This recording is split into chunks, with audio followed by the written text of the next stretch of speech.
दोनों जब exact equal हो जाएंगे तो ये एग्जैक्ट नियरेस्ट डिस्टेंस पे आ गए, और इस एनर्जी को हम कहते हैं बॉन्ड फॉर्मेशन एनर्जी, और इन दोनों के बीच की डिस्टेंस, क्लोजेस्ट डिस्टेंस, ये बन जाती है इसका bond length.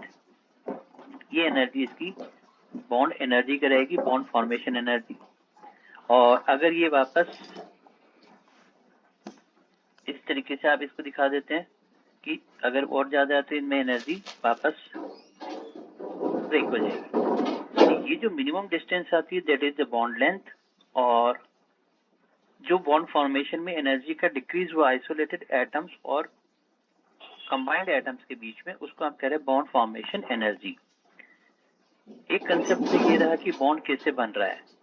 Valence bond theory में दूसरा कंसेप्ट ये है कि जब ये एटम्स आपस में कंबाइन करते हैं तो वैलेंस शेल के अनपेड इलेक्ट्रॉन्स की आपस में शेयरिंग होती है, और शेयरिंग होकर के बॉन्ड का फॉर्मेशन होता है। दो टाइप के बॉन्ड फॉर्म करने का बताया, एक बताया सिग्मा बॉन्ड,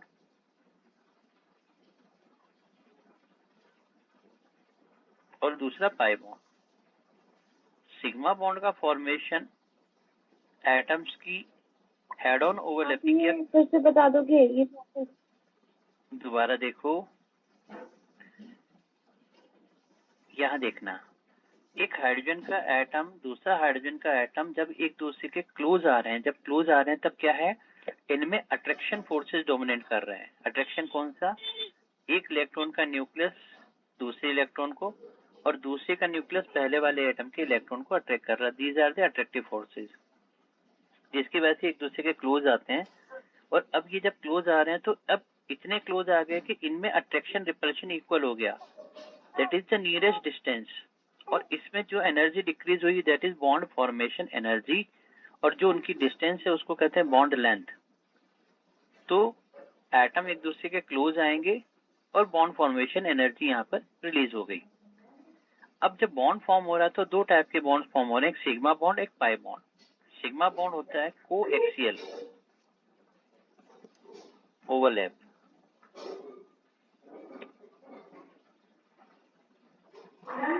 बोलो माँ। अच्छा ये बताओ, देखो हमने इंटर न्यूक्लियर एक्सिस कौन से एक्सिस को कंसिडर किया था? Inter nuclear axis Z axis. तो अब देखो सिग्मा बॉन्ड को एक्सप्लेन करने के लिए हमारे पास तीन एग्जांपल है, जिसमें हम तीन पैटर्न ले रहे हैं। उनमें से एक लिया एस एस ओवरलैपिंग।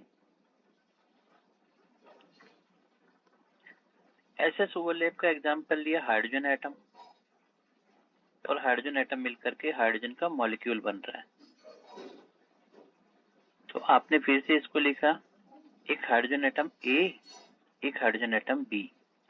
हाइड्रोजन के पास 1s, दूसरे हाइड्रोजन के पास 1s, और इनके पास एक एक अनपेड इलेक्ट्रॉन है। तो ये अनपेड इलेक्ट्रॉन्स आपस में शेयरिंग कर रहे हैं।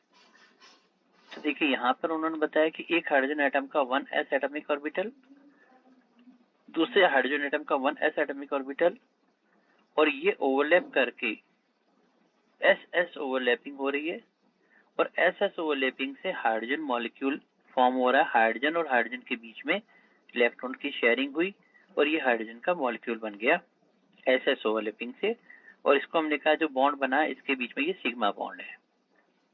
अब इससे पहले जो कंसेप्ट था, इससे पहले वाला, उसमें क्या कहते थे लुईस कंसेप्ट में कि एक इलेक्ट्रॉन इसका, एक डॉट, एक क्रॉस इलेक्ट्रॉन को ऐसे शेयरिंग करते हुए दिखा दिया और बता दिया कोवलेंट बॉन्ड। उसके कंपैरिजन में ये जो बॉन्डिंग का एक्सप्लेनेशन ये ज्यादा एक्सप्लेनेटरी है, ज्यादा इंफॉर्मेटिव है। यहाँ ये कह रहे हैं कि एक 1s ऑर्बिटल दूसरा 1s ऑर्बिटल आपस में कंबाइन करके एसएस ओवरलैपिंग से सिग्मा बॉन्ड का फॉर्मेशन कर रहे हैं। सेकंड एग्जांपल हम यहाँ तक नोट किया आपने? Yes sir. Okay, second valence bond theory में सेकंड एग्जांपल लिया sp ओवरलैपिंग, एक s एक p ओवरलैपिंग।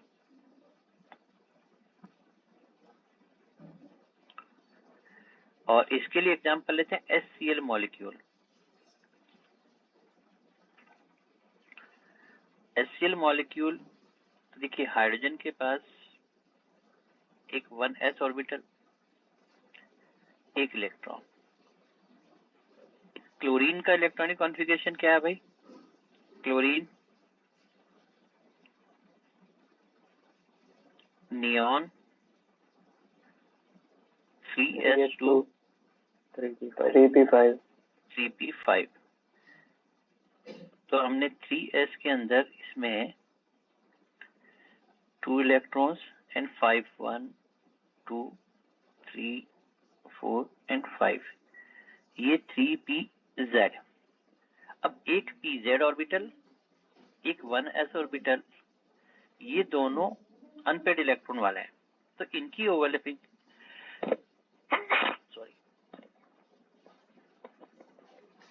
तो यहाँ पर अब s और p की ओवरलैपिंग हो रही है। तो आपने हाइड्रोजन के लिए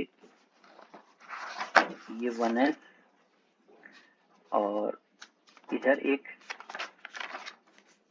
3pz, s और p ओवरलैप करके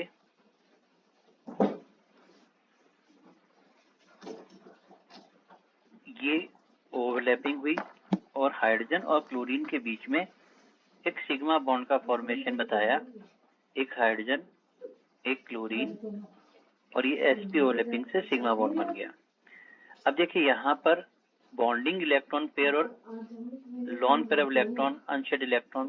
तो यहाँ पर ये जो इलेक्ट्रॉन है जिन्होंने बॉन्डिंग में पार्टिसिपेट नहीं किया, उनको यहाँ पर इस तरीके से अनशेड इलेक्ट्रॉन पेयर है लॉन पेयर की फॉर्म में दिखा दिया। तो पहले जो एक्सप्लेनेशन था लुईस का, उसके कंपैरिजन में ये ज्यादा एक्सप्लेनेटरी है। s और p ओवरलैपिंग से HCl के बीच में सिग्मा बॉन्ड का फॉर्मेशन। यहाँ तक क्लियर है आपको? Yes sir. ठीक है। अब थर्ड एग्जांपल ले रहे हैं pp ओवरलैपिंग।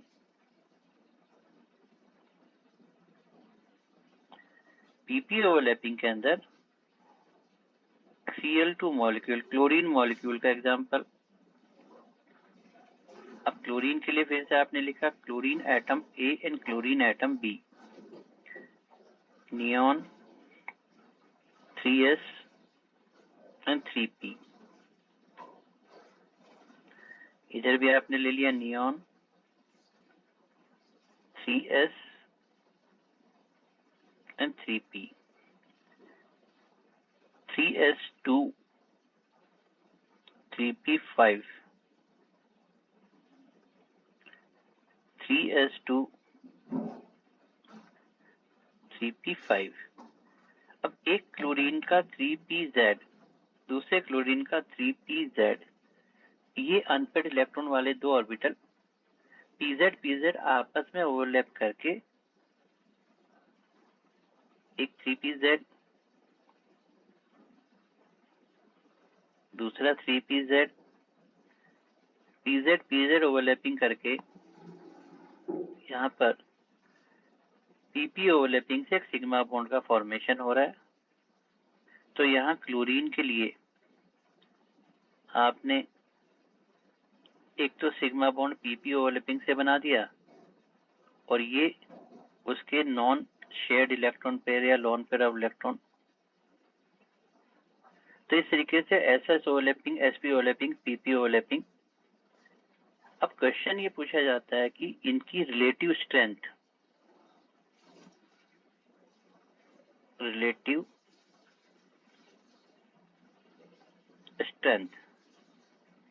SS, sp और pp में रिलेटिव स्ट्रेंथ का ऑर्डर क्या होगा?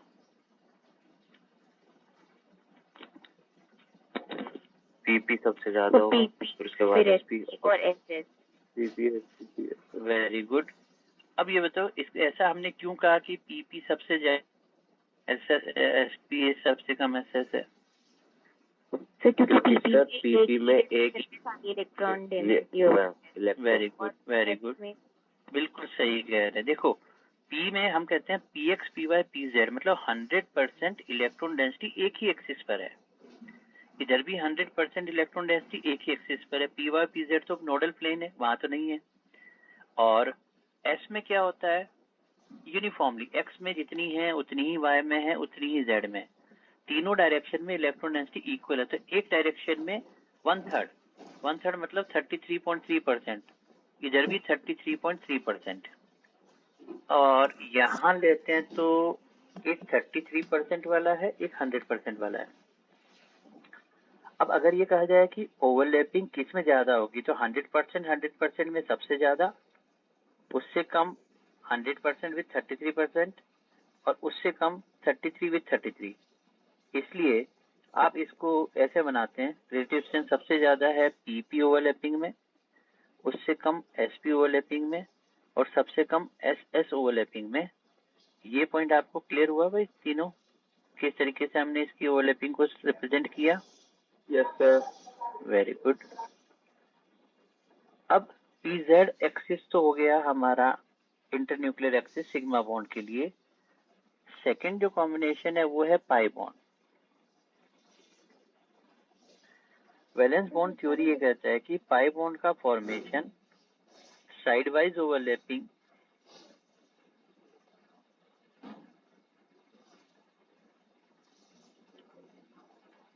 या कोलैटरल ओवरलैपिंग से होता है। और इसको एक्सप्लेन करने के लिए हमने एग्जांपल लिया नाइट्रोजन मॉलिक्यूल का। Excuse me sir. Yes, sir ये एक बार दोबारा बता दो, पीपी वाला क्यों स्ट्रांग होगा? बिल्कुल, देखो दोबारा समझो। देखिए, हमने 3 एक्सिस लिया, p x, p y, p z. P z में हम कहते हैं कि इलेक्ट्रॉन की फाइंडिंग की जो प्रोबेबिलिटी है वो एक्स डायरेक्शन के अंदर है, इलेक्ट्रॉन क्लाउड एक्स डायरेक्शन में, तो पी एक्स, वाई डायरेक्शन में पी वाई, जेड डायरेक्शन में पी जेड। अब अगर पी जेड में इलेक्ट्रॉन डेंसिटी है तो एक्स और वाई क्या है उसके लिए? Nodal plane. नोडल प्लेन का मतलब जहां इलेक्ट्रॉन की फाइंडिंग की प्रोबेबिलिटी मिनिमम रहती है। तो 100% इलेक्ट्रॉन डेंसिटी एक ही डायरेक्शन में है, और दूसरे में भी 100% एक ही डायरेक्शन में है।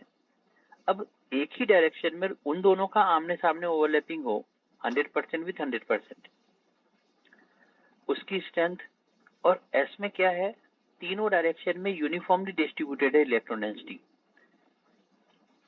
तीनों में इक्वल। तो एक डायरेक्शन में इलेक्ट्रॉन डेंसिटी कितनी हो गई? उसकी 1/3, दैट इज 33.3%।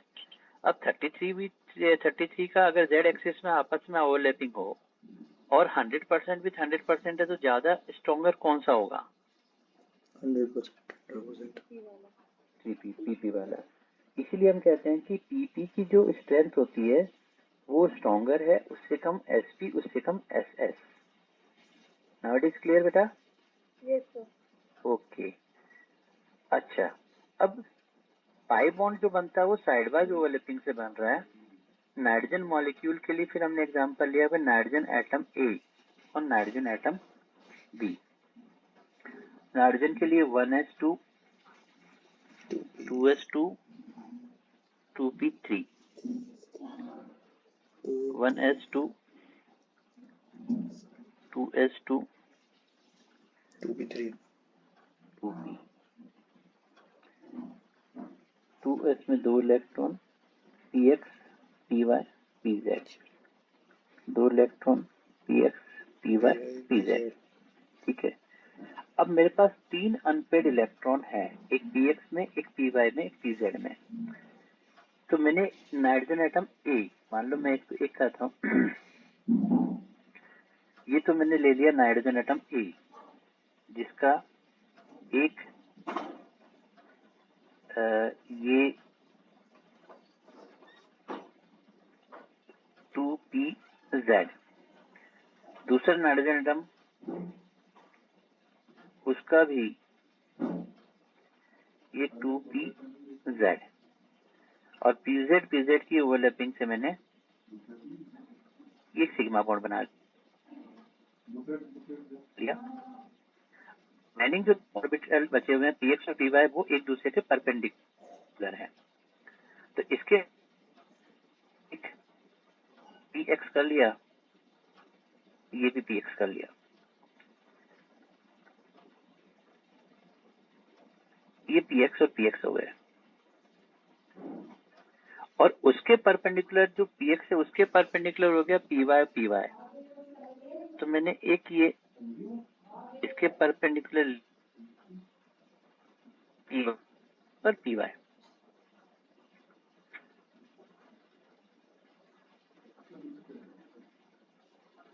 अब px का px के साथ साइड बाय और py का py के साथ साइड वाइज ओवरलैपिंग। तो साइड वाइज ओवरलैपिंग से इनके बीच में पाई बॉन्ड का फॉर्मेशन हो रहा था। हमने कहा एक पाई बॉन्ड py से बन गया, एक पाई बॉन्ड px से बन गया। अब अगर इसको सिंपली रिप्रेजेंट करूं तो हम कहते हैं कि एक नाइट्रोजन दूसरा नाइट्रोजन, उसमें से एक तो सिग्मा बॉन्ड बना ये वाला जो दोनों के बीच में, एक उसमें से पाई बॉन्ड बन गया px की वजह से, एक पाई बॉन्ड बन गया py की वजह से, और एक जो 2s वाला ऑर्बिटल ये वाले इलेक्ट्रॉन्स जो है जिन्होंने बॉन्डिंग में पार्टिसिपेट नहीं किए उसको आप लॉन पेयर की फॉर्म में यहाँ दिखा दें तो ये इसके पास lone pair. This is the simplest way जो वैलेंस बॉन्ड थ्योरी कहती है। अब अगर मैं यहाँ पर आपसे पूछूं कि रिलेटिव स्ट्रेंथ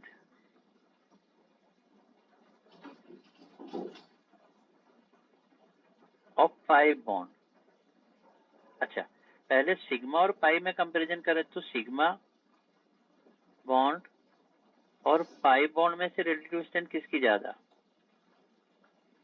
सिग्मा बॉन्ड।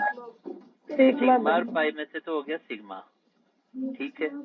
अब अगर पाई की रिलेटिव स्ट्रेंथ पूछी जाए, पाई की रिलेटिव स्ट्रेंथ में मैंने कहा एक 2p से पाई बना, 2p से पाई बना, मतलब 2p के बीच में पाई बॉन्ड बन रहा है, एक 2p का और एक 3p के बीच में पाई बॉन्ड बन रहा है, और एक 3p से पाई बन रहा है और 3p से पाई बन रहा है। तो 2p से पाई बॉन्ड बन रहा है, 2p 3p से पाई बॉन्ड बन रहा है, 3p 3p से पाई बॉन्ड बन रहा है। इसमें रिलेटिव स्ट्रेंथ का ऑर्डर क्या होगा और क्यों, ये कौन बताएगा? अगर 2p वाले में होगा, फिर 3p 3p वाले में होगा, फिर 3p 2p वाले में होगा। ऐसा क्यों भाई? सर क्योंकि जितना ज्यादा पास होता है उसके न्यूक्लियस की उतना ज्यादा स्टेबल बॉन्डिंग होगी, और जो 3p 2p है उसमें दो अलग अलग एनर्जी की वो ओवरलैप कर रही है, जिसकी वजह से ओवरलैपिंग ले सकते हो। नहीं, लेकिन जो एक्सप्लेनेशन आपने दिया वो आप अपने ही एक्सप्लेनेशन से थोड़ा सा डेविएट हो गए। देखो 2p is more closer then 3p, जितने ज्यादा न्यूक्लियस के पास में होगा उतनी ज्यादा स्ट्रॉन्ग है। तो 2p और 3p तो आपने बिल्कुल ठीक है, लेकिन 2p 3p के अंदर एक 2p है which is most closer to the nucleus. तो यहाँ पर जो ऑर्डर है, एक्सप्लेनेशन आपने बिल्कुल सही दिया, इसमें से 2p उसके बाद 2p 3p उसके बाद 3p ये होगा। एक्सप्लेनेशन आपने सही दिया, ऑर्डर की सीक्वेंस में बीच के अंदर थोड़ा सा, this is the order is more closer to the nucleus, more stronger is the bond. ये नोट किया आपने? लेकिन अब ये जो कोई बात नहीं, नोट कर लीजिए। अब ये जो वैलेंस बॉन्ड थ्योरी ना, इट इज वेरी लिमिटेड, कुछ ही एग्जांपल्स के लिए, कुछ ही मॉलिक्यूल्स के लिए उसको प्रॉपर्ली एक्सप्लेन करना पॉसिबल हुआ। H2 को, Cl2 को, HCl को, N2 को, O2 को, इस टाइप के। लेकिन जब यही कंसेप्ट और अदर मॉलिक्यूल्स पे लगाया गया तो वहां पर वो कंसेप्ट उसके स्ट्रक्चर को या उसकी प्रॉपर्टीज को एक्सप्लेन करने में कैपेबल नहीं था, प्रॉपर एक्सप्लेनेशन उसका नहीं आ रहा था। सो दैट अब मॉलिक्यूल्स के स्ट्रक्चर को देखो, एक चीज ध्यान देना, मॉलिक्यूल्स की प्रॉपर्टीज हमारे पास पहले से है, उनकी bond length, bond angle, bond energies, 4-5 degree ला दी, एक्सपेरिमेंटल हमारे पास है, और हम क्या कर रहे हैं, उनको एक्सप्लेन कर रहे हैं, थियोरेटिकली एक्सप्लेन कर रहे हैं। तो एक्सप्लेनेशन अलग अलग दिए जा रहे हैं, उसमें से एक बिल्कुल बेसिक लेवल का bond theory, sigma bond, pi bond, SS, SP, PP वगैरह। लेकिन अब इससे ज्यादा बेटर एक्सप्लेनेशन जो ज्यादा चीजों को इन्फॉर्म कर सके, बता सके, समझा सके, तो वो एक्सप्लेनेशन है हाइब्रिडाइजेशन। हाइब्रिडाइजेशन से अब हम मोर नंबर ऑफ मॉलिक्यूल्स के स्ट्रक्चर्स को, उसकी ज्योमेट्री को, उसके एंगल्स को, उसके अंदर percentage of S character, P characters को एक्सप्लेन कर सकते हैं। सो दैट जैसे जैसे हम आगे बढ़ते जा रहे हैं तो थ्योरीज के अंदर एक्सप्लेनेशंस और ज्यादा प्रॉपर होते जा रहे हैं। यहाँ तक का पॉइंट समझ में आया आपको? Yes sir. Yes sir. ये नोट कर लिया तो पेज चेंज कर दूं मैं? सर एक बार सबसे ऊपर। अभी कर देते बेटा। सबसे ऊपर मतलब यहाँ से इसकी बात कह रहे हैं आप? हाँ सर। ठीक है, स्क्रॉल डाउन करता जाऊं? हाँ सर, स्क्रॉल डाउन कर दीजिए। ये लीजिए,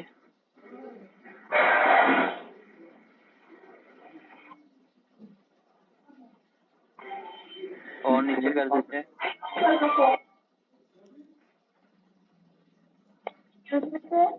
यस बेटा। सर मेरे पास प्रदीप की बुक है, तो उसमें ये जो ओवरलैपिंग है ये सबसे ज्यादा एसपी को बता रहा है। मतलब गलत है। अच्छा, HF कंपाउंड बना है ना, HF हाइड्रोजन और फ्लोरीन F2, तो उसमें सबसे ज्यादा HF है, उसके बाद H2 है, उसके बाद F2 है। गलत है। Okay sir. 1/3 कैसे हो जाएगा स्ट्रॉन्गर? Yes sir. अच्छा एक बात बताओ, आप जो है दो कार आ रही है, ठीक है, कार भी बढ़िया वाली लेते हैं, एकदम XUV फॉर्च्यूनर, पावरफुल इंजन, ठीक है, और वो कार जो है आपस में आकर के जोर से कोलाइड करते हैं आमने सामने, ठीक है, और दो क्या लेते हैं, बाइक भी छोटी वाली, कौन सी, मोपेड ले लेते हैं। मोपेड देखी आपने? Yes sir. ठीक है, अब उन दोनों मोपेड्स को जो बिल्कुल इसमें मतलब छोटा सा इंजन लगा हुआ है, उन दोनों के आमने सामने कोलिजन करवाते हैं। बताओ तो कोलिजन किसका ज्यादा होगा? बड़े वाले का। बस तो यार फिर कैसे क्या, 100% इलेक्ट्रॉन डेंसिटी, सारा पावर एक ही डायरेक्शन में लग रहा है, वहां पे 1/3 लग रहा है। यस। ओके, तो अब ज्यादा बेटर एक्सप्लेनेशन के लिए अब हम यहाँ डिस्कस कर रहे हैं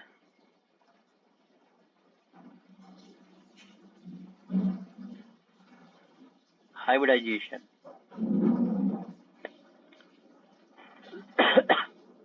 ध्यान से समझना, सबसे पहले कहा जाता है it is a hypothetical concept to explain the shape of the molecules, geometry of the molecules, bond angle of the molecules. Molecule की शेप, ज्योमेट्री, बॉन्ड एंगल को एक्सप्लेन करने के लिए ये एक हाइपोथेटिकल कंसेप्ट है। मतलब मेरे पास किसी मॉलिक्यूल के एक्सपेरिमेंटल डाटा अवेलेबल है, उनकी शेप का पता है, उनकी बॉन्ड लेंथ का पता है, बॉन्ड एनर्जीज का पता है, उनके बॉन्ड एंगल्स का पता, मतलब इन सारी न्यूमेरिकल वैल्यूज मेरे पास ऑलरेडी है। मॉलिक्यूल पहले से एग्जिस्ट करता है और अब मैं उसको थ्योरेटिकली एक्सप्लेन कर रहा हूं कि ऐसी प्रॉपर्टी उसकी क्यों है। तो hybridization is a concept to explain the molecules which is already exist. मतलब मॉलिक्यूल को देख करके हम हाइब्रिडाइजेशन बताते हैं, हाइब्रिडाइजेशन से मॉलिक्यूल नहीं बनता है। ये बात समझ में आई? मॉलिक्यूल पहले से है, उसका हम हाइब्रिडाइजेशन बताते हैं, हाइब्रिडाइजेशन के हिसाब से मॉलिक्यूल नहीं बनेगा। इसका मतलब सबसे पहले हमारे पास मॉलिक्यूल के स्ट्रक्चर प्रॉपर्टीज है, उसके लिए जो सुटेबल होता है वो हम लगाते हैं concept. Point number 2, hybridization is the intermixing of atomic orbitals. Orbitals की इंटरमिक्सिंग है। These orbitals may be half filled, full filled और vacant. Orbitals half filled हो सकते हैं, full filled हो सकते हैं, vacant orbitals भी हो सकते हैं। तो atomic orbitals की mixing, reshuffling से जितने नंबर में atomic orbitals आपने लिए उतने ही नंबर के hybrid orbitals बनते हैं। Let's say sp3, एक s3p, 4 एटॉमिक ऑर्बिटल्स की, जितने एटॉमिक ऑर्बिटल्स लेंगे उतने ही नंबर में हाइब्रिड ऑर्बिटल्स बनाने। अगर आपने एक s 3p टोटल 4 लिए तो वी कहते हैं 4 हाइब्रिड ऑर्बिटल्स, और उन हाइब्रिड ऑर्बिटल्स की इक्वल एनर्जी होती है। लेकिन एटॉमिक ऑर्बिटल्स की एनर्जी क्या होती है? Nearly equal. Nearly equal energy वाले एटॉमिक ऑर्बिटल्स को मिक्स किया, रीशफल्ड किया, और इक्वल एनर्जी वाले हाइब्रिड ऑर्बिटल्स का फॉर्मेशन हो जाता है। और जब हाइब्रिड ऑर्बिटल्स बन जाते हैं तो उनकी जो इंडिविजुअल आइडेंटिटी थी पहले कि s था या p था या d था, वो इंडिविजुअल आइडेंटिटी खत्म हो जाती है और नई आइडेंटिटी आ जाती है कि ये sp3 हाइब्रिड ऑर्बिटल है, ये sp2 हाइब्रिड ऑर्बिटल है, ये sp3d हाइब्रिड ऑर्बिटल्स है, और हाइब्रिड ऑर्बिटल्स का फॉर्मेशन वहां पे हो जाता है। सबकी एनर्जी सेम, साइज, शेप। और उन ऑर्बिटल्स को अब हम 3 डायमेंशनली ऐसे अरेंज करते हैं जिसको हम कहते हैं ज्योमेट्री। एक अरेंजमेंट उन हाइब्रिड ऑर्बिटल्स का जिसमें उनकी रिपल्शन मिनिमम हो।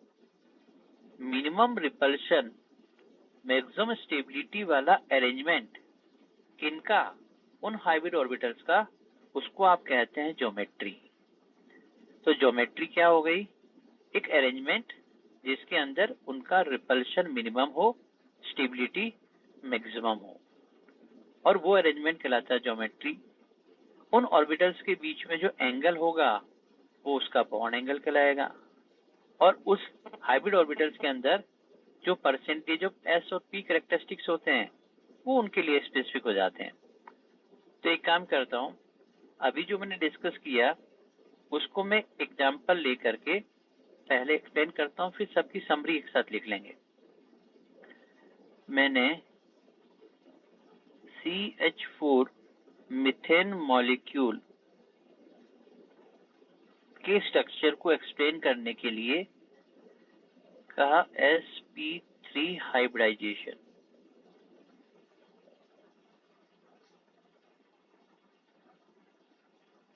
sp3। अब sp3 hybridization methane molecule already exist करता है। तो पहले हमने इसका इलेक्ट्रॉनिक कॉन्फ़िगरेशन देखा। कार्बन ग्राउंड स्टेट के अंदर 1s2, 2s2 एंड 2p2। अब वैलेंस बॉन्ड थ्योरी के हिसाब से तो जितने अनपेड इलेक्ट्रॉन होते वही बॉन्डिंग में पार्टिसिपेट करते, तब तो इसको केवल 2 ही बॉन्ड बनाने चाहिए थे। लेकिन मीथेन में तो एक्सपेरिमेंटली हमारे सामने है कि it can form 4 bonds, 4 bond बना रखे हैं। अभी 4 बॉन्ड उसने कैसे बनाए? तो हम कहते हैं at the time of formation of compound, जब ये कंपाउंड फॉर्म करने जा रहा था, कौन? कार्बन, उस समय पर एक इलेक्ट्रॉन 2s से एक्साइट होकर के 2p में चला गया। ये तो ग्राउंड स्टेट का कॉन्फ़िगरेशन है। जब बॉन्ड फॉर्मेशन करने जा रहा था, मॉलिक्यूल फॉर्मेशन करने जा रहा था, उस समय पर एक इलेक्ट्रॉन 2s से 2p में चला गया, और अब ये अपनी फर्स्ट एक्साइटेड स्टेट में आ गया। और फर्स्ट एक्साइटेड स्टेट के अंदर 1s2, 2s1 एंड 2p3। अब ये 1s, 2s, 2p में टोटल 4 इलेक्ट्रॉन्स अनपेड हो गए। हमने क्या कहा? Hybridization is the intermixing of orbitals. अब मुझे क्योंकि 4 बॉन्ड फॉर्म करने हैं, मीथेन का मॉलिक्यूल का स्ट्रक्चर मेरे पास पहले से है, एक कार्बन के साथ 4 हाइड्रोजन बने हुए हैं, और 4 बॉन्ड बनाने के लिए मुझे 4 ऑर्बिटल्स चाहिए। तो मैंने इन चारों ऑर्बिटल्स की इंटरमिक्सिंग की। मैंने कहा इन चारों का sp3 हाइब्रिडाइजेशन कर रहे हैं। एक s ऑर्बिटल मिक्सिंग से पहले, एक 2px, 2py, 2pz। तो ये इस तरफ क्या है? ये है atomic orbitals. Atomic orbitals 2s, 2px, 2py, 2pz। We have 4 atomic orbitals। तो हमने कहा 4 atomic orbitals।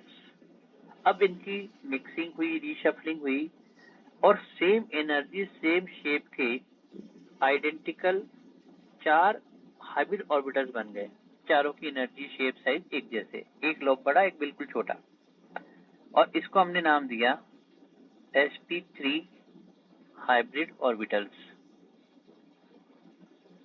sp3 hybrid orbitals. और इस तरह बन गए we have 4 sp3 hybrid orbitals. अब इन चारों की शेप साइज ज्योमेट्री सब कुछ एक जैसी है। इसमें कैरेक्टरिस्टिक ये पूछा जाए कि भाई परसेंटेज ऑफ एस कैरेक्टर कितना है, percentage of S character 25%। Very good. तो यहाँ पे हमने कहा भाई एक एस है आउट ऑफ 4, 4 में से एक, तो 1/4 इंटू 100, तो आपने कहा भाई 25% एस कैरेक्टर है। फिर कहा परसेंटेज ऑफ पी कैरेक्टर कितना है, तो हमने कहा 3/, वेरी गुड, 75%, 3/4 इंटू 100, बिल्कुल ठीक है। तो ये 25% एस कैरेक्टर, 75% पी कैरेक्टर, ये इसके लिए कैरेक्टरिस्टिक फीचर हो गया। अब इन चारों को 3 डायमेंशनली ऐसे अरेंज करें कि इनके अंदर रिपल्शन मिनिमम हो, तो जो अरेंजमेंट हमें मिला उसको इस तरीके से दिखाया।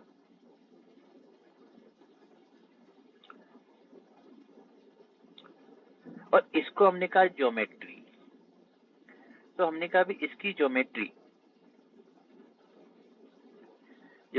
एक वो अरेंजमेंट होता है जिसमें उसका रिपल्शन मिनिमम हो, स्टेबिलिटी मैक्सिमम हो, और ज्योमेट्री का नाम क्या रखा, वेरी गुड, टेट्राहेड्रल ज्योमेट्री हो गई। तो अब सेकंड कैरेक्टरिस्टिक्स हो गया कि भाई इसकी ज्योमेट्री है टेट्राहेड्रल, टेट्राहेड्रल ज्योमेट्री है। अब ये चारों sp3 हाइब्रिड ऑर्बिटल्स हैं। इन सभी के बीच में आपस में जो एंगल है वो 109 डिग्री 28 मिनट का है। तो यहाँ पर 109 degree 28 minute is the angle, ये इसका एक और कैरेक्टरिस्टिक फीचर हो गया। अब ये तो सारे काम किसके चल रहे हैं, कार्बन के, ये सब किसके हैं, कार्बन के। तो सेंट्रल एटम के सराउंडिंग में है हाइड्रोजन। तो अब देखो कार्बन का एक sp3 हाइब्रिड ऑर्बिटल, हाइड्रोजन का एक 1s ऑर्बिटल, ये कार्बन का, ये हाइड्रोजन का, और sp3 की s के साथ ओवरलैपिंग हुई और ये sp3s सिग्मा बॉन्ड बन गया। तो अब जो सिग्मा बॉन्ड बन रहा है उसको हम कह रहे हैं sp3 with s sigma bond है। और यहाँ ये कहा जाता है कि हाइब्रिड ऑर्बिटल से बनने वाला बॉन्ड अनहाइब्रिड ऑर्बिटल के बनने वाले बॉन्ड के कंपैरिजन में स्ट्रॉन्गर होता है, क्योंकि हाइब्रिड ऑर्बिटल में सारी इलेक्ट्रॉन डेंसिटी एक सिंगल लॉब में अवेलेबल है, sp3 विथ s ओवरलैपिंग। तो अब हमने क्या किया, यहाँ पर इसके सराउंडिंग में एक एक हाइड्रोजन के साथ ओवरलैपिंग करके ये 4 हाइड्रोजन और उनके साथ ये सिग्मा बॉन्ड का फॉर्मेशन हो गया। आप इसको सिंप्लिसिटी के लिए कुछ इस तरीके से रिप्रेजेंट कर देते हैं कि एक कार्बन 4 हाइड्रोजन, और कुछ ऐसा डॉट डॉट बना करके ये इसका टेट्राहेड्रल ज्योमेट्री से दिखा दिया, और ये इसके अंदर बॉन्ड एंगल 109 डिग्री 28 मिनट का हो गया। sp3, sp2, sp, sp3d, sp3d2, sp3d3, इन सब के लिए ये कुछ पॉइंट है जो उसके कैरेक्टरिस्टिक्स होते हैं। कौन कौन से, एक तो percentage of S and P character, एक उसकी ज्योमेट्री, एक उसका एंगल, ये सब के लिए कैरेक्टरिस्टिक फीचर्स हो गए। ये पैटर्न sp3 का हमने जो पढ़ा वो समझ में आया आप लोगों को।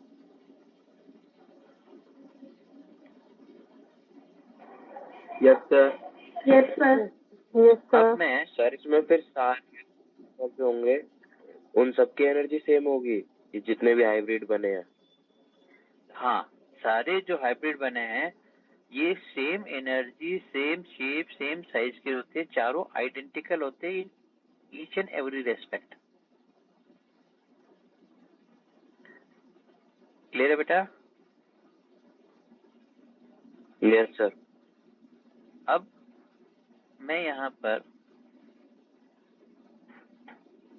इस हाइब्रिडाइजेशन की समरी यहाँ डिस्कस कर लूं तो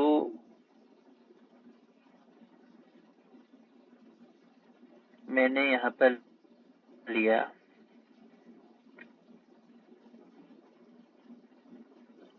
हाइब्रिडाइजेशन, फिर लिखा उसकी ज्योमेट्री, फिर लिखा उसमें बॉन्ड एंगल, फिर लिखा percentage of S character, percentage of P character, percentage of D character, और एक मैं उसका एग्जाम्पल यहाँ डाल देता हूँ।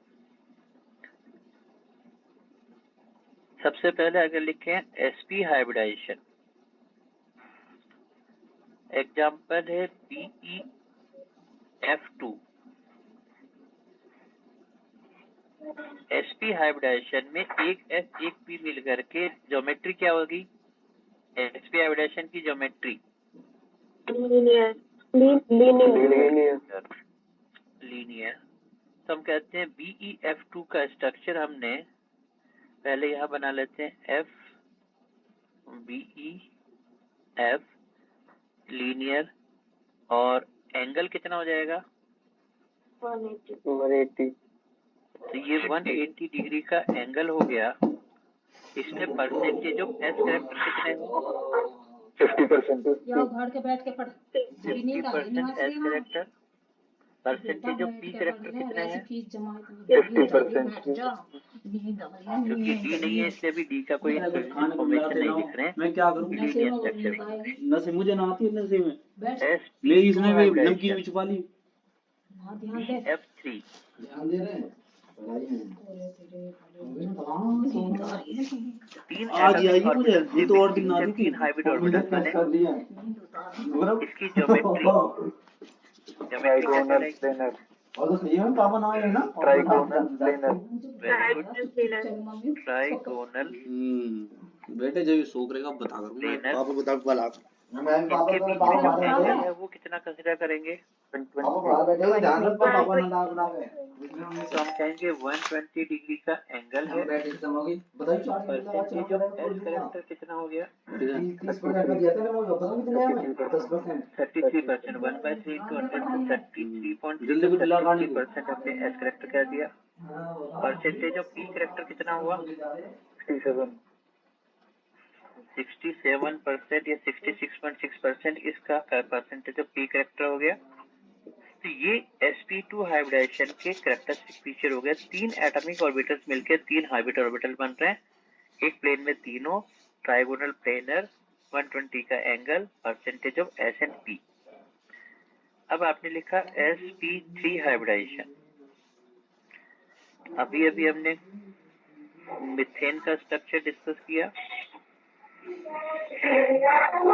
चार एटॉमिक ऑर्बिटल्स मिक्स होकर के चार हाइब्रिड ऑर्बिटल्स बन रहे हैं। ज्योमेट्री को क्या कहा?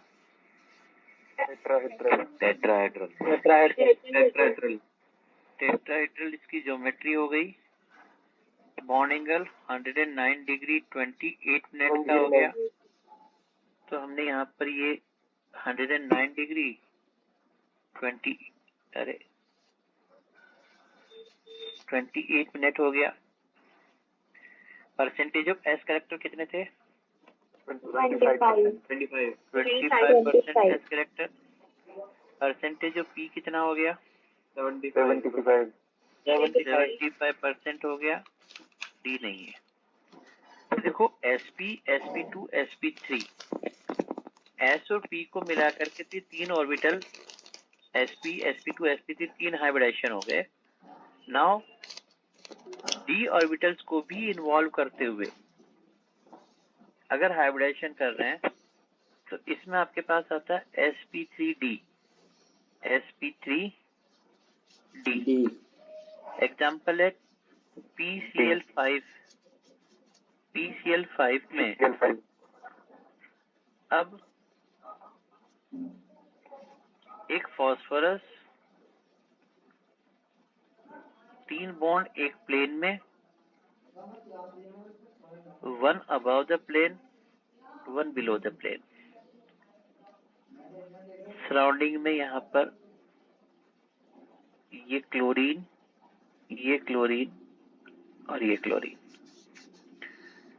ठीक है, ज्योमेट्री का नाम क्या दिया?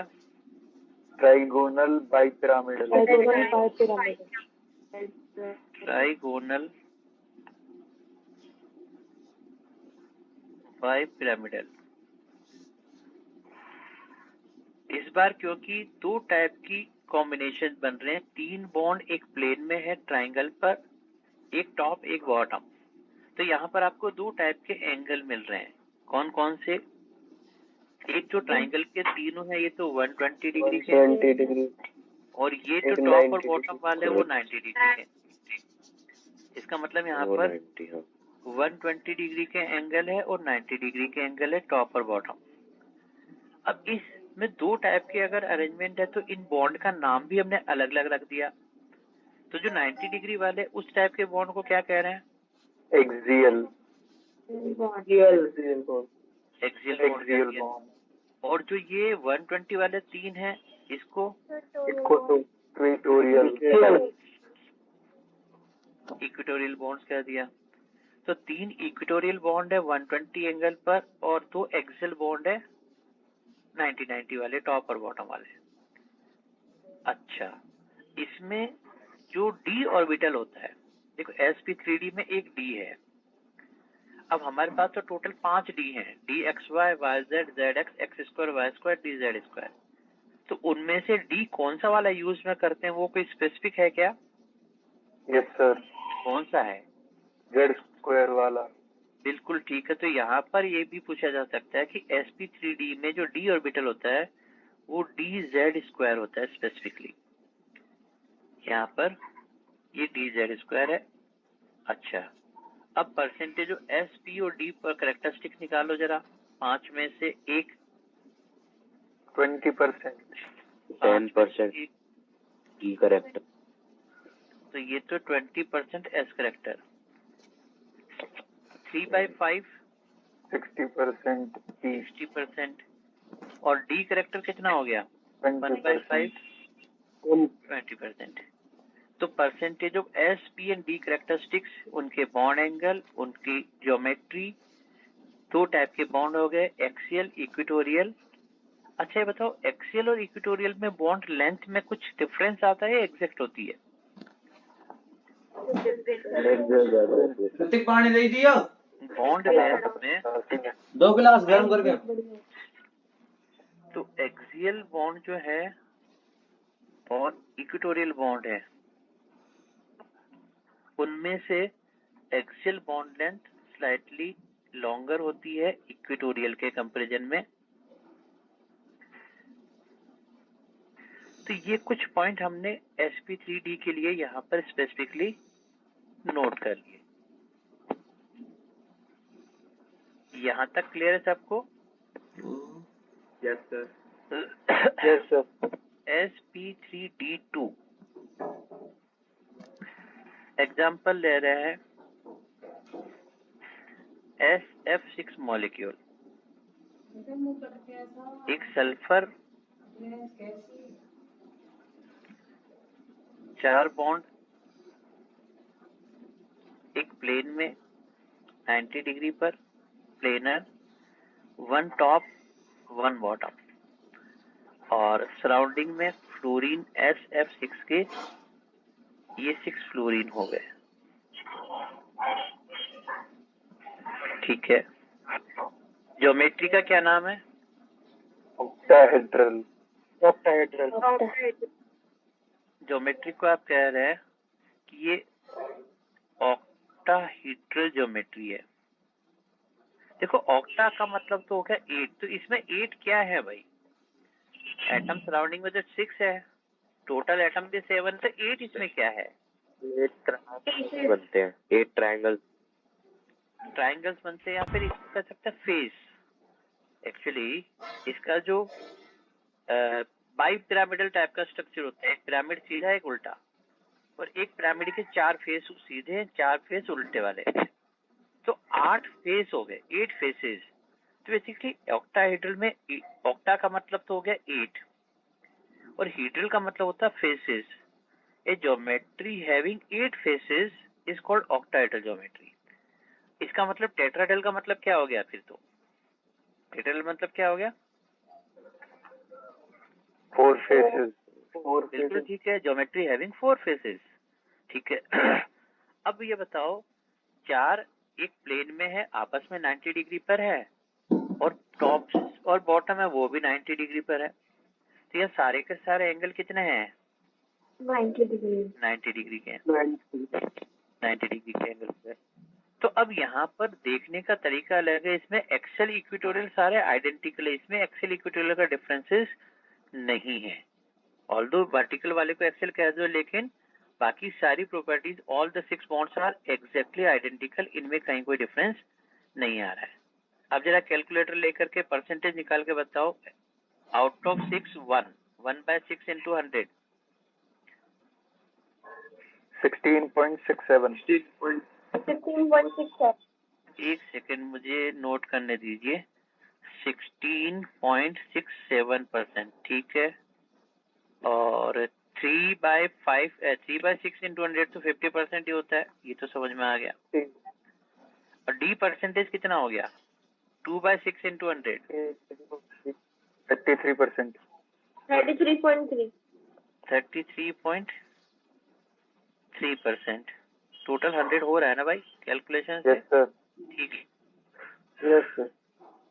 तो ये अच्छा, अब इसमें इम्पोर्टेंट फिर से बताओ कि जो डी में 2 हैं, D2, वो डी के ऑर्बिटल 2 कौन से स्पेसिफिक ले लेते हैं? सर ऑन एक द तो एक्सिस Z वाले स्क्वायर, रहते हैं, square y square, x square X square y square. देखो आप इसको कह सकते हैं कि जो 2 डी ऑर्बिटल लेते हैं वो कौन से होते हैं? जो ऑन द एक्सिस वाले हैं। एक है d x square y square और दूसरा है डी जेड स्क्वायर। Z2। हाँ, डी जेड स्क्वायर। तो यहाँ पर ये दोनों ऑर्बिटल स्पेसिफिकली यहाँ पर लिए जाते हैं। ऑक्टाहेड्रल ज्योमेट्री है, सभी एंगल एक जैसे हैं, परसेंटेज एस पी और डी कैरेक्टरिस्टिक्स sp3d2 का हो गया। यहाँ तक का पॉइंट नोट किया भाई आप लोगों ने सबने? Yes sir.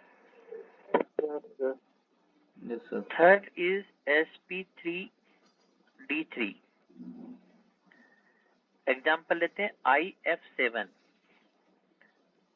एक तो पेंटागन के 5 कॉर्नर्स पे, तो मैंने एक तो लिया आयोडीन 1 2 3 4 5, एक टॉप एक बॉटम, एक बॉटम।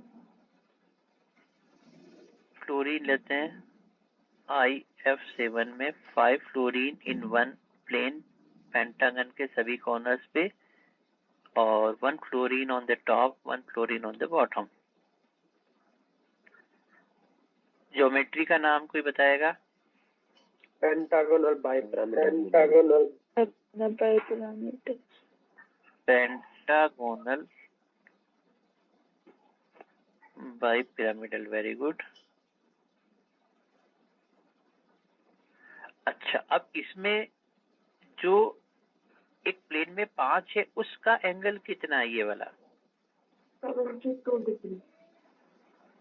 72 डिग्री का है। ऑब्वियसली प्लेन से ऊपर और प्लेन से नीचे वाले का एंगल कितना है? 90 डिग्री। 90 डिग्री। तो हम कहेंगे एक तो 72 डिग्री के हैं प्लेन में, और 90 डिग्री के टॉप और बॉटम वाले। ठीक है, वेरी गुड। अब कैलकुलेट करके बताना परसेंटेज ऑफ एस पी और डी की एग्जैक्ट परसेंटेज कितनी आ रही है। 1/7 इंटू 100 और 3/7 into 100।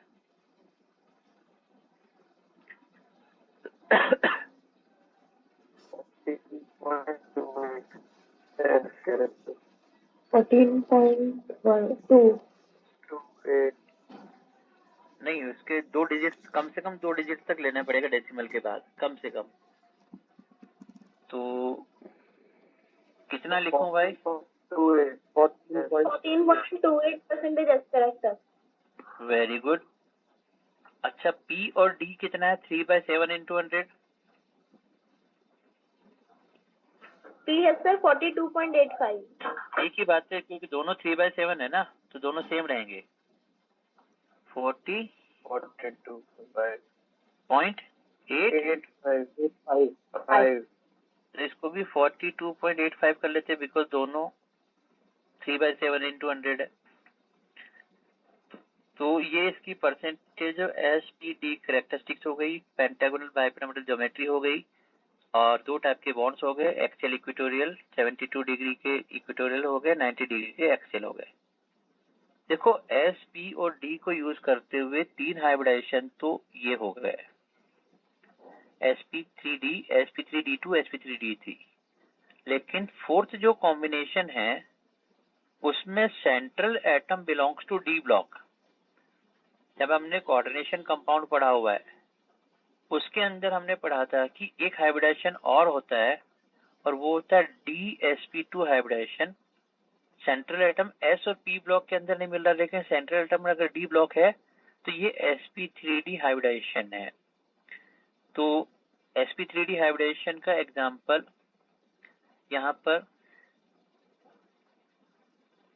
NiCN whole 4 2 negative,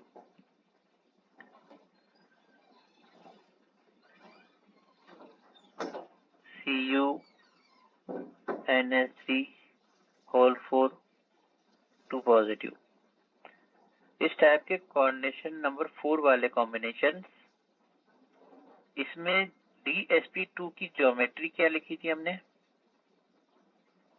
square planar. Square planar. तो इसको हम ऐसा करते हैं कि एक प्लेन में 4, एक कॉपर +2 था, 2 3 4, ये चारों 4 अमोनिया के मॉलिक्यूल सराउंडिंग के अंदर हैं।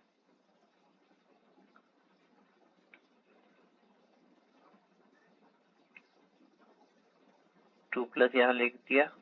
स्क्वायर प्लेनर ज्योमेट्री, एंगल कितना लिखें भाई? 90 डिग्री का हो गया।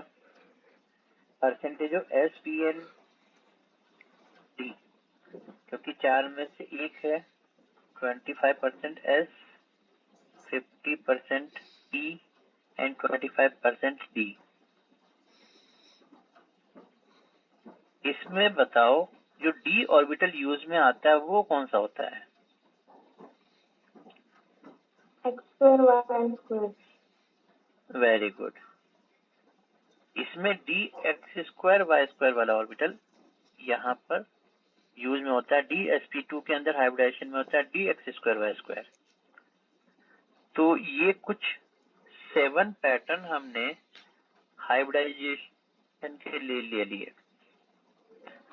यहाँ तक का पॉइंट समझ में आया आप लोगों को? Yes sir.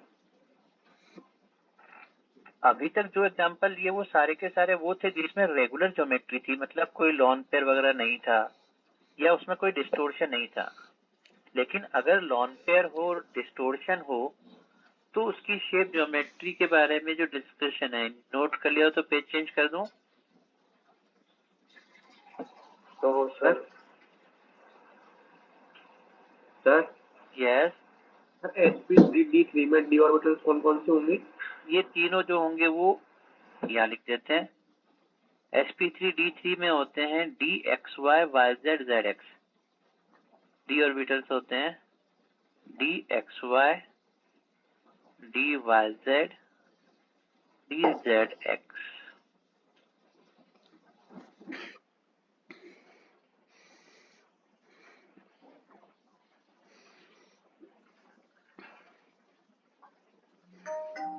नोट कर ले तो बताना, मैं पेज चेंज कर देता हूँ। कर लिया सर। Very good. अब देखो, अब यहाँ बात आ रही है वैलेंस शेल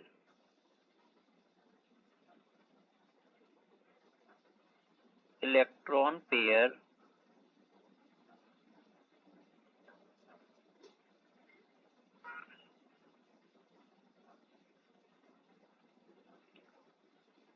रिपल्शन थ्योरी।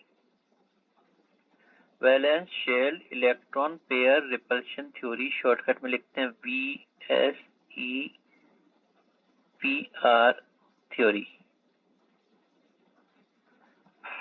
अब ये valence shell electron pair repulsion theory है क्या, इसको समझने के लिए मैंने 3 एग्जाम्पल लिखे।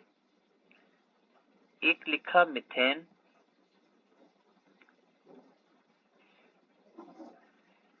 एक लिखा अमोनिया,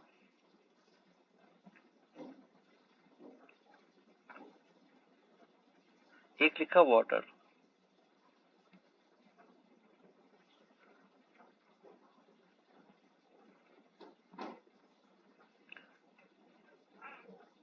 इन तीनों में सेंट्रल एटम का हाइब्रिडाइजेशन क्या है? sp3। तीनों में सेंट्रल एटम का हाइब्रिडाइजेशन है sp3। तो देखो, जैसे ही हाइब्रिडाइजेशन हम बात हैं sp3 sp3 sp3, हाइब्रिडेशन कहते ही इनकी ज्योमेट्री फिक्स हो जाती है। ज्योमेट्री हो गई टेट्राहेड्रल, ज्योमेट्री हो गई टेट्राहेड्रल और ज्योमेट्री होगी टेट्राहेड्रल। अब यहाँ पर कार्बन के पास ये तीनों बॉन्ड के पेयर है, बॉन्डिंग में पार्टिसिपेट करने वाले, और बॉन्ड पेयर 2 एटम के न्यूक्लियस के बीच में है, 2 के बीच में है। कार्बन का न्यूक्लियस हाइड्रोजन 2 न्यूक्लियस के बीच में शेयर्ड फॉर्म में है, जबकि नाइट्रोजन के पास ये जो लॉन पेयर है वो एक ही एटम के ऊपर है। बॉन्ड पेयर के बीच में ये बॉन्ड पेयर हो गए, और ऑक्सीजन के पास तो एक ही एटम पर 2-2 लॉन पेयर हैं। अब हमें पता, अगर कोई इलेक्ट्रॉन डेंसिटी एक ही एटम के ऊपर है और दो के बीच में शेयर्ड है, तो कहाँ इलेक्ट्रॉन डेंसिटी ज्यादा होगी? एक ही एटम के ऊपर या 2 के बीच में शेयर्ड होती है तब? के ऊपर, एक ही के ऊपर। एटम। इसका मतलब लॉन पेयर वाले में केस में इलेक्ट्रॉन डेंसिटी ज्यादा है और बॉन्ड पेयर वाले में इलेक्ट्रॉन डेंसिटी 2 के बीच में शेयर्ड है। अब अगर एक ही एटम पर 2-2 लॉन पेयर हो तो सेम चार्ज का रिपल्शन, तो सबसे ज्यादा रिपल्शन किसमें ऑब्जर्व होगा? वाटर। लॉन पेयर में। Lone pair. उससे कम रिपल्शन होता है लॉन पेयर बॉन्ड पेयर, और सबसे कम रिपल्शन होता है बॉन्ड पेयर। तो अब यहाँ पर ये जो थ्योरी कहती है कि भाई लॉन पेयर और लॉन पेयर का जो रिपल्शन है, लॉन पेयर और बॉन्ड पेयर का जो रिपल्शन है, और बॉन्ड पेयर का जो रिपल्शन है, इसमें से लॉन पेयर रिपल्शन मैक्सिमम है, उससे कम बॉन्ड पेयर लॉन पेयर का, सबसे कम बॉन्ड पेयर का। और इस रिपल्शन की वजह से रेगुलर ज्योमेट्री में डिस्टोर्शन होगा। इस रिपल्शन की वजह से रेगुलर ज्योमेट्री में डिस्टोर्शन होगा, और डिस्टोर्शन के बाद बनने वाला अरेंजमेंट उसको हम कहते हैं शेप। वैसे शेप और ज्योमेट्री में बहुत ज्यादा डिफरेंस नहीं है, लेकिन मैं यहाँ पर डिफरेंस क्रिएट कर रहा हूँ। रेगुलर अरेंजमेंट को मैं कह रहा हूँ ज्योमेट्री, और डिस्टोर्शन के बाद बनने वाले अरेंजमेंट को कह रहा हूँ शेप। अब क्योंकि टेट्राहेड्रल अरेंजमेंट मीथेन के अंदर कोई डिस्टोर्शन है नहीं, तो जो ज्योमेट्री है वही शेप है। तो ज्योमेट्री भी कहेंगे टेट्राहेड्रल, शेप भी कहेंगे tetrahedral, there is no change, regular shape. लेकिन अमोनिया वाले केस में ज्योमेट्री में कह रहा हूँ टेट्राहेड्रल, लेकिन शेप क्या कह रहा हूँ? पिरामिडल। अरेंजमेंट में तो नहीं रहते केवल, हाँ बिल्कुल ठीक है, कह रहे करेक्ट कह रहे हैं, ट्राइगोनल पिरामिडल। देखो पिरामिडल में कितने एटम्स का बेस है वो लिखना जरूरी होता है। तो एक सेकेंड, ये हो गया पिरामिडल। और वाटर वाले केस में शेप, ये जो शेप बन रही है एंगुलर बेंच वी शेप, बिल्कुल ठीक है। तो शेप के लिए हम लोग या तो कहते हैं वी शेप, या बेंट, या एंगुलर। ये सभी एक ही चीज के लिए अलग अलग नाम हो गए। तो ज्योमेट्री तो टेट्राहेड्रल है, लेकिन उसकी शेप वी शेप, बेंट या एंगुलर।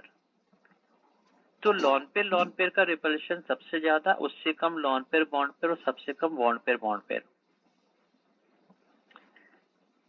अब अगर मुझे किसी मॉलिक्यूल का हाइब्रिडाइजेशन, उसकी ज्योमेट्री, कितने लॉन पेयर है, कितने बॉन्ड पेयर है, क्या शेप होगी, क्या अरेंजमेंट होगा, ये सब पता करना हो, तो एक सिंपल सी कैलकुलेशन, एक फॉर्मूला हम लोग यूज करते हैं। एक फॉर्मूला हम लोग यूज करते हैं, और उसमें एक नंबर काउंट करते हैं, उसको मैंने लिखा n। ये n जो है वो नंबर ऑफ हाइब्रिड ऑर्बिटल्स कितने बन रहे हैं उसका है। Number of hybrid orbitals formula use करते हैं v plus m minus c plus a by 2। v plus m minus c plus a by 2। अब यहां पर इस फॉर्मूले में n क्या बताया हमने?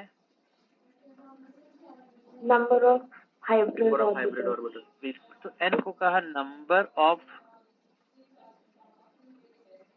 हाइब्रिड ऑर्बिटल्स, ठीक है। अब v रिप्रेजेंट करता है भाई हाइब्रिडेशन, हम किसका लेते हैं? सेंट्रल एटम का। तो ये v है number of valence electron of central atom. Central atom के वैलेंस शेल में जितने इलेक्ट्रॉन है वो number of valence electron central atom के। अब m रिप्रेजेंट करता है कि सराउंडिंग में कितने मोनोवैलेंट एटम्स हैं। Number of monovalent atoms surrounding में कितने मोनोवैलेंट है। मोनोवैलेंट स्पेसिफिकली लिखा है इसलिए m लिख दिया। यहां ध्यान रखना है कि अगर बाय चांस डाइवैलेंट या ट्राइवैलेंट या टेट्रावैलेंट एटम है सराउंडिंग में, these are not included in the counting। ये काउंटिंग के अंदर डाई ट्राई टेट्रावैलेंट को काउंटिंग में इंक्लूड नहीं करना, ओनली मोनोवैलेंट रहे, इसलिए मैंने m लिख दिया ताकि हमें याद रहे कि बस m को काउंट करना, डाई ट्राई टेट्रा को काउंट नहीं करना है। अगर मॉलिक्यूल न्यूट्रल है, मतलब उस पर कोई चार्ज नहीं है, मॉलिक्यूल न्यूट्रल है, कोई चार्ज नहीं, तब तक तो हमारे पास v प्लस m बाई 2 करने से काम चल जाएगा। अगर सपोज स्पीसीज पे कोई चार्ज है, कैटायन या एनायन, तो फिर मुझे सब्सट्रैक्शन या एडिक्शन करना पड़ेगा जितना कैटायनिक चार्ज है उतना उस काउंटिंग में से कम करो। तो -C, तो मैंने यहाँ पर C लिखा, नंबर ऑफ कैटायनिक चार्ज, और A है नंबर ऑफ एनायनिक चार्ज। जितना कैटायन का चार्ज है या जितना एनायन का चार्ज है उतना आप यहाँ पर कैटायन है तो कम कर दो, एनायन है तो ऐड कर दो, डिवाइडेड बाय 2 करने पर हमें नंबर ऑफ हाइब्रिड ऑर्बिटल मिल जाएंगे। इस कैलकुलेशन को करने के बाद फिर उसको हम इस टेबल से मैच करते हैं। कौन सी टेबल से? अभी अभी जो हमने ये टेबल लिखी है, हाइब्रिडेशन वाली, ये देखिए। एक काम करता हूं, मैं दोबारा लिख देता हूं। यहां लिखने के बाद आप इसको इस टेबल से मैच करो। अगर n की वैल्यू, फिर ज्योमेट्री और हाइब्रिडेशन पहले लिखते हैं, रुको। n hybridization and geometry. जैसे ही n की वैल्यू कैलकुलेट हुई, लेट्स से 2, n की वैल्यू 2 होते हाइब्रिडेशन फिक्स हो गया। क्या? SP हाइब्रिडेशन फिक्स होते ही ज्योमेट्री फिक्स हो गई। क्या? लीनियर। n की वैल्यू अगर 3 आ रही है तो हाइब्रिडेशन फिक्स हो गया, sp2, ज्योमेट्री क्या हो जाएगी? प्लेनर। Very good. n की वैल्यू 4 आते ही ज्योमेट्री फिक्स हो गई, sp3, ज्योमेट्री और ज्योमेट्री क्या हो जाएगी? टेट्राहेड्रल। टेट्राहेड्रल। n की वैल्यू 5 है, sp3d, trigonal bipyramidal. Very good.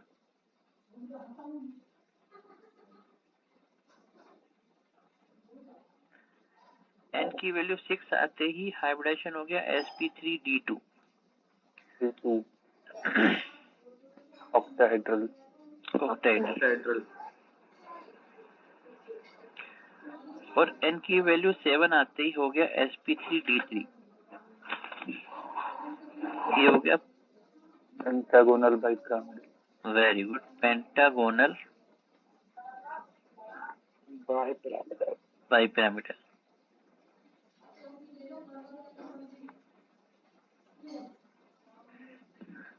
ये 3 चीज तो n की वैल्यू आते ही फिक्स हो गई। अब उसके बाद हम देखते हैं कि सराउंडिंग में जो एटम्स हैं वो कितने हैं। सराउंडिंग एटम, अब इसमें जब सराउंडिंग देखते हैं तो हम ये नहीं देखते हैं कि मोनोवेलेंट डाइवेलेंट टोटल कितने एटम है, डाइवेलेंट हो चाहे मोनोवेलेंट हो चाहे कोई से भी हो। अगर n की वैल्यू और सराउंडिंग एटम का नंबर सेम है, जितने n है उतने सराउंडिंग एटम है, तो मॉलिक्यूल अपनी रेगुलर ज्योमेट्री में है और कोई लोन पेयर नहीं है, जीरो लोन पेयर। n की वैल्यू और सराउंडिंग एटम अगर सेम है तो जीरो लोन पेयर, और जीरो लोन पेयर तो मॉलिक्यूल की रेगुलर ज्योमेट्री है। लेकिन n की वैल्यू और सराउंडिंग एटम में जितना डिफरेंस आएगा, n की वैल्यू और सराउंडिंग एटम में जितना डिफरेंस आएगा उतने क्या हो जाएंगे? Lone pair. n की वैल्यू सराउंडिंग एटम में जितना डिफरेंस है उतने लोन पेयर, और लोन पेयर आने के बाद जो अरेंजमेंट होगा उसको हम कहेंगे शेप। ज्योमेट्री तो फिक्स होगी लेकिन फिर उसके अकॉर्डिंग शेप आ जाएगी। तो अब यहाँ पर कुछ एग्जांपल लेकर के हम लोग इसमें ये समझते हैं कि ज्योमेट्री शेप वगैरह क्या होगी। तो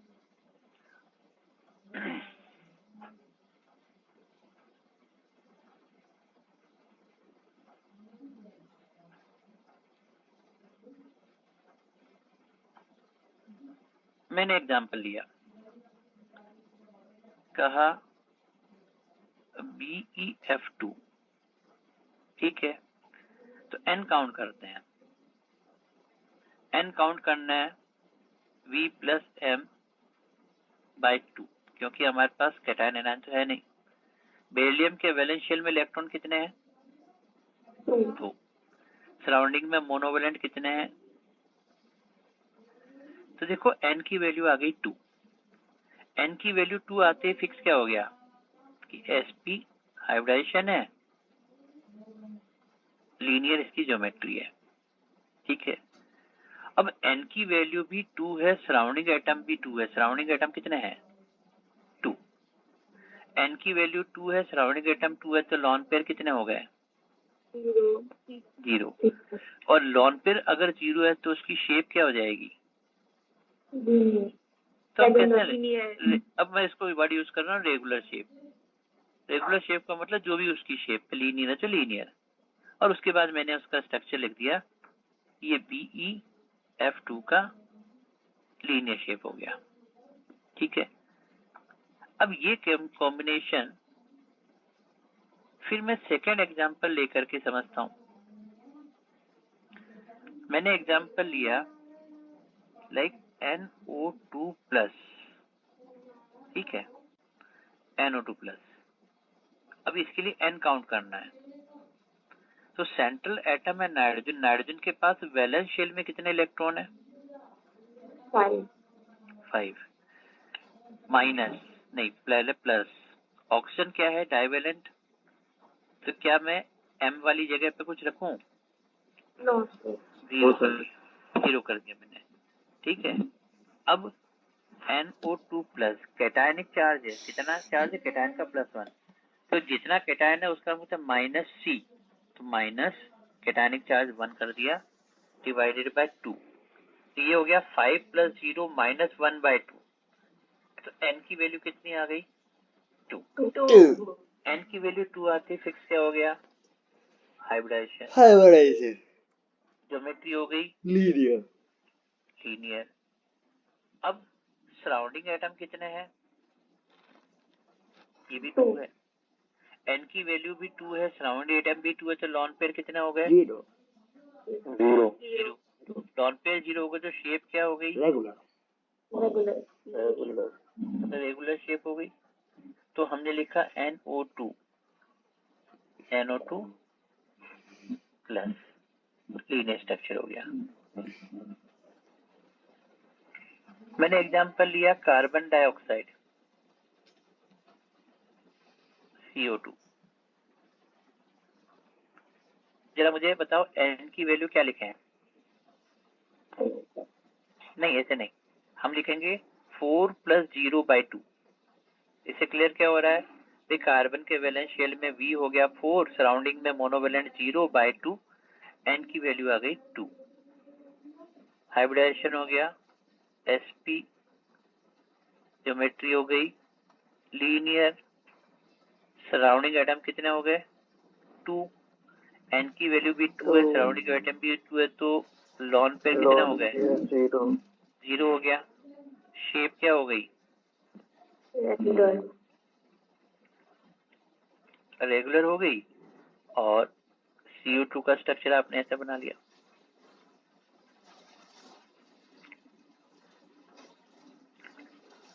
ठीक है, अब मैं कुछ एग्जांपल लेता हूं। जैसे हमने लिया BF3, ठीक है, BF3।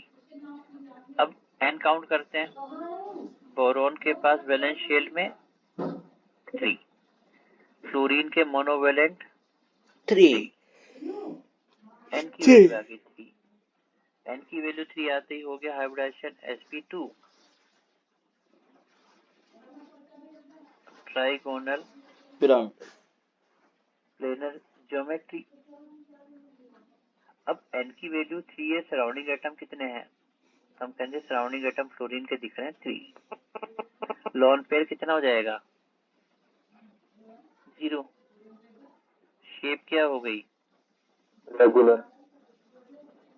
रेगुलर। और BF3 को आपने ऐसे रिप्रेजेंट कर दिया। मैंने एग्जांपल लिया कार्बोनेट आयन CO3 -, इस बार नेगेटिव चार्ज वाला आ गया एग्जांपल। एन काउंट करें, क्या लिखूं भाई? एन की वैल्यू कितनी लिखूं बताओ? 4 3 4 0 +2 प्लस 2 3 बाई 2, तो ये एन की वैल्यू आ गई 3। sp2 तो हाइब्रिडेशन हो गया sp2 2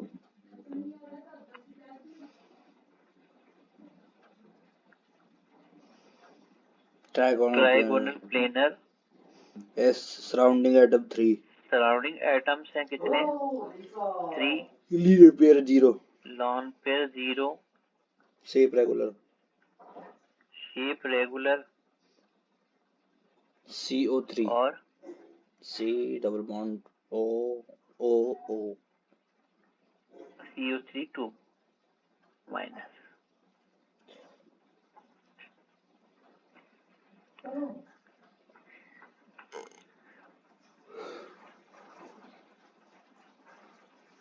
अच्छा, एक और लेते हैं NO3-। ये कौन सा आयन है भाई, क्या कहते हैं इसको? nitrate ion nitrate nitrate ion. N nitrate की वैल्यू लिखें तो कौन बताएगा भाई एन की वैल्यू क्या लिखें? 5 + 5 3 + 1/2 5 + 0 + 1 by बाय 2 तो देखो ये एन की वैल्यू 3 आती है। sp2 trigonal planar surrounding atom कितने हैं? 3। लॉन पेयर हो गए 0, शेप हो गई रेगुलर जो थी, और नाइट्रेट आयन का स्ट्रक्चर मैंने यहाँ पर ये बना लिया N double bond O- and this nitrate ion.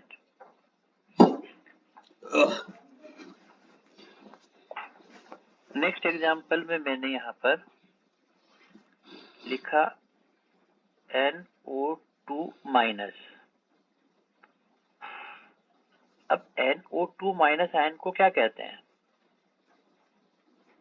Nitrite ठीक है, इसको हमने कहा नाइट्राइट ITE नाइट्राइट आयन, इसको लिखा था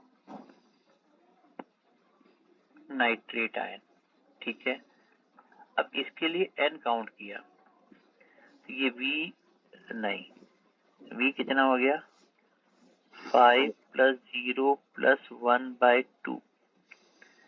N की वैल्यू 3 है। sp2 ट्राइगोनल प्लेनर, यहाँ तक ठीक था, लेकिन इस बार देखो सराउंडिंग में एटम कितने हैं? 2 है। N की वैल्यू 3 आ रही है, सराउंडिंग एटम 2 आ रहे हैं, तो जितना दोनों में डिफरेंस है उतना लॉन पेयर हो जाएगा 1। जितना N की वैल्यू और जितना सराउंडिंग एटम में डिफरेंस होता है उतने लॉन पेयर। अच्छा, अब लॉन पेयर है एक नाइट्रोजन, एक लॉन पेयर, और ये NO2-। तो अब इसका शेप क्या कहलाएगा? जो वाटर के लिए लिखा था, चाहे आप V शेप कहें या एंगुलर कहें या बैंड कहें, वही वाला शेप इसमें आ जाएगा। सर यस, अरे इसकी हाइब्रिडाइजेशन तो sp2 है और शेप sp3 वाली आ रही है इसमें। अरे बेटा, शेप sp3 की शेप फिक्स नहीं है। ये जरूरी है कि वाटर वाली जो एंगुलर शेप क्या केवल sp3 में होती है? ये तो शेप का नाम है कि इसमें एंगल बना हुआ है, दो एटम है, एंगल बना हुआ तो एंगुलर, एंगुलर किसी की भी हो सकती है, हाइब्रिडाइजेशन से ज्योमेट्री फिक्स होती है, शेप तो जैसा अरेंजमेंट होता है उसके अकॉर्डिंग होगी। क्लियर है?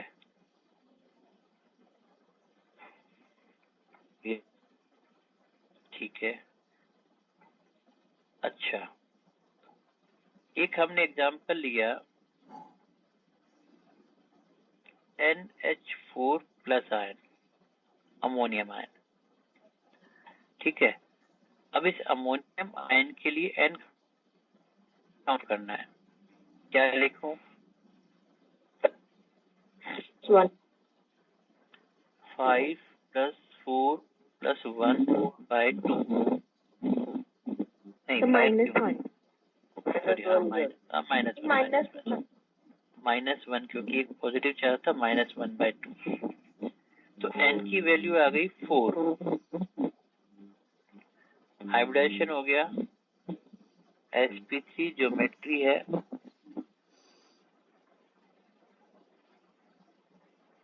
टेट्राहेड्रल।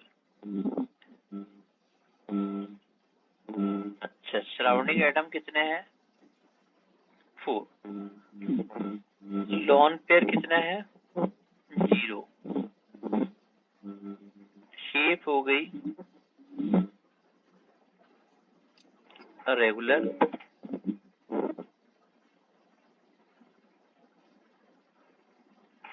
और आपने इसका स्ट्रक्चर बना लिया।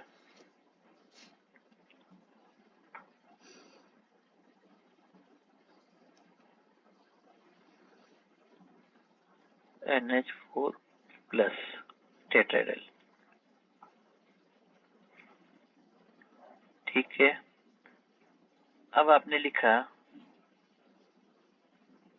BF4 minus,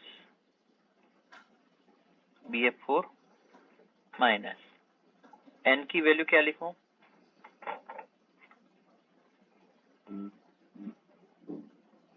3 plus 4 plus 1/2। Plus 1/2।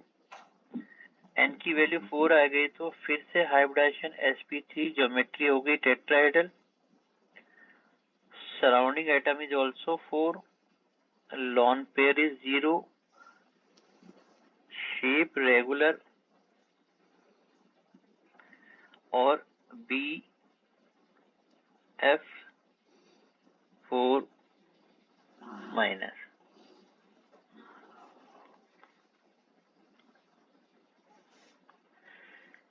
चलो, मैंने एग्जांपल लिया phosphate ion PO4 3 minus, phosphate ion N count करूं, बताओ N कितना लिखूं? 5 plus 4। Very good, 5 plus 0 plus 3/2। अभी N की वैल्यू 4 है तो sp3 टेट्राहेड्रल, सराउंडिंग एटम भी 4 है, लॉन पेयर 0, शेप रेगुलर, और PO4 3 माइनस।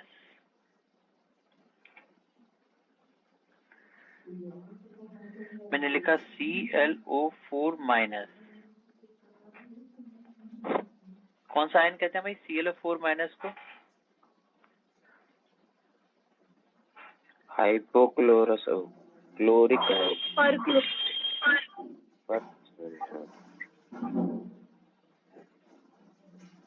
इसको हमने लिखा पर क्लोरेट आयन। N कितना हो गया? 7 plus 0 plus 1/2। Very good, 7 plus 0 plus 1/2। देखो sp3 tetrahedral, surrounding atom 4, lone pair 0, shape regular, और आपने लिया Cl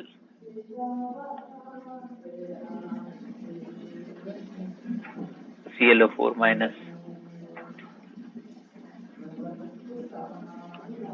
ठीक है। अब मैंने यहाँ पर एग्जाम्पल लिया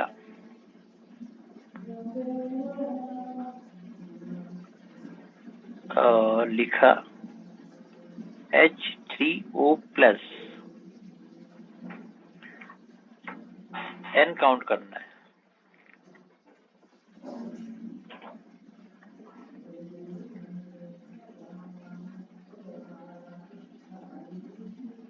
N कितना लिखे? 6 plus 3 minus 1 by 2. 6 plus 3 minus 1 by 2, 4. Hybridization sp3 tetrahedral geometry, लेकिन सराउंडिंग एटम है हमारे पास ओनली 3।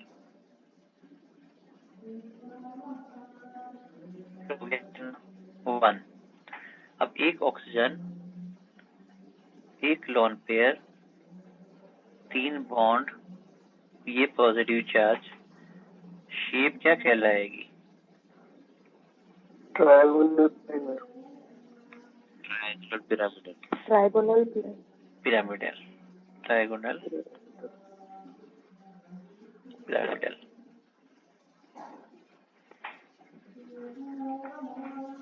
ठीक है। अच्छा, अगर मैं यहाँ पर कहता हूँ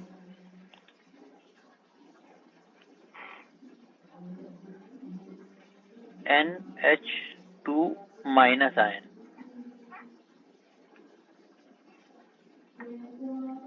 N की वैल्यू कितनी है? 5 plus 2 plus 1 by 2. 5 plus 2 plus 1 by 2 means 4। तो देखो हाइब्रिडाइजेशन तो हो गया sp3 geometry tetrahedral, surrounding atom is only 2 means lone pair is 2। तो अब देखो एक नाइट्रोजन, 2 लॉन पेयर,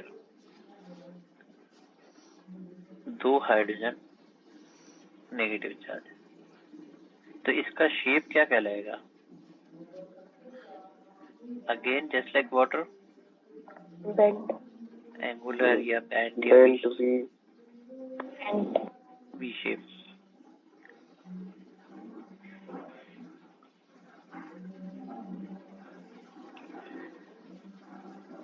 अच्छा, मैंने लिखा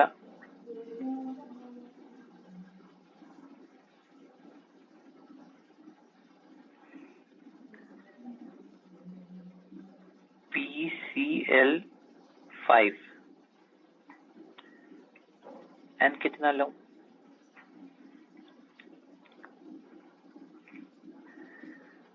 5 plus 5 by 2. 5 plus 5 by 2।